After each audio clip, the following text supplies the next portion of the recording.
Assalomu alaykum. Mana biz bir yangilik qildik. O'zimizga osonroq qilish uchun, ya'ni ish faoliyatimizni yengillashtirish uchun. Ba'zi bir joylarimizda internet yaxshi ishlamaydi, slabey bo'ladi. Internet juda sust. O'shani hisobiga biz mana oddiy mana kupe. Bilsangiz kerak, bu 4G sim kartali router. Bet ya'ni meni xonadonda uyimizda internet yaxshi ishlamaydi. Sim kartali bu router ham qo'ysam ham foydasi yo'q. Tomga olib chiqib qo'ysam ham foydasi yo'q. Sababi nimaga? Sabab Beeline bizni uyimiz chuqurroqda bo'lgani hisobiga Beeline yaxshi ishlamaydi.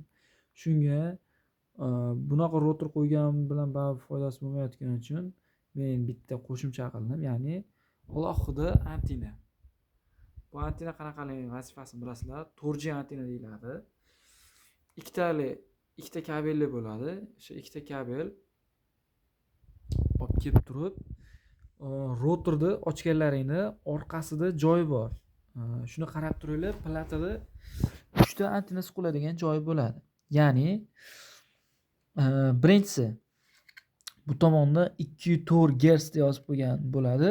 Bu Wi-Fi tarqatadigan 204 GHz bu Wi-Fi tarqatadi. Ya'ni biz ulanadigan antennasi. Agar shuni uzib qo'yadigan bo'lsak, juda ham sust, past bo'lib qoladi. O'shanga bu bitta qoladi, ya'ni o'zini shoxiga ulab qo'yamiz, bitta qoladi. Endi bu tomonda signal ushlaydigan, ya'ni sim karta uchun internet, SMS, mana shunaqa narsalar kelish uchun, ya'ni internet bizda asosan internet bo'lganligi uchun, internet kelish uchun signal ushlaydigan qismi, ya'ni bu yerda ikkita bo'ladi. Birinchisi 4G D bo'ladi. 4G qiladi tog'in D qo'yadi. Ikkinchisi 4G M, ya'ni main. Bunisi asosiysi bo'ladi, bunisi yordamchi qo'shimcha bo'ladi. Lekin ikkalasi bir xil ishlaydi, birdaniga ishlaydi. Ya'ni bittasini sug'urib qo'ysam, ya'ni bu qo'shimcha ekani deb sug'urib qo'ysam, batarya tushib ketadi, signal pastlashib ketadi. Shuni hisobiga internet yaxshi ishlamaydi, umuman yo'qolib qoladi signal. Endi hozir mana uni holatni ko'ringlar. Mana 4G ishlayapti. Mana 166 megabit hozir ishladi. Ishlatdim megabayt. Mana holat shu. Xuddi mana shunday ochib turib, orqasini mono yordamchisiga mana bu joyda o'zi antenna bo'ladi, shuni ulab qo'yilgan bo'ladi, bu holatda bunday ulangan bo'ladi. Ikkinchisiga, ya'ni mana shu shoxdan yana bitta bo'ladi, bilsanglar orqasida o'sha shox ulangan bo'ladi.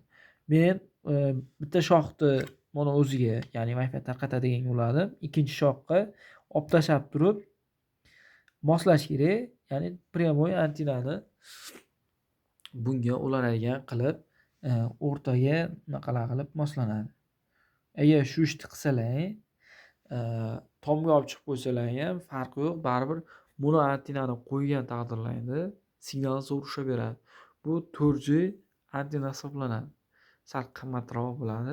Shu antennadan qo'ysalar sizlarga chiroyli yechim bo'ladi. Mana uyning ichida o'zini antennasini ishlatganimda umuman ishlamadi. 2G chiqib turgan narsa hozir mana bu yerda 4G ishlayapti. Men sug'urib qo'ydim-da, o'shaning hisobiga. Mana 4G ishlayapti. Ko'rishlaring mumkin. Shunaqa gaplar.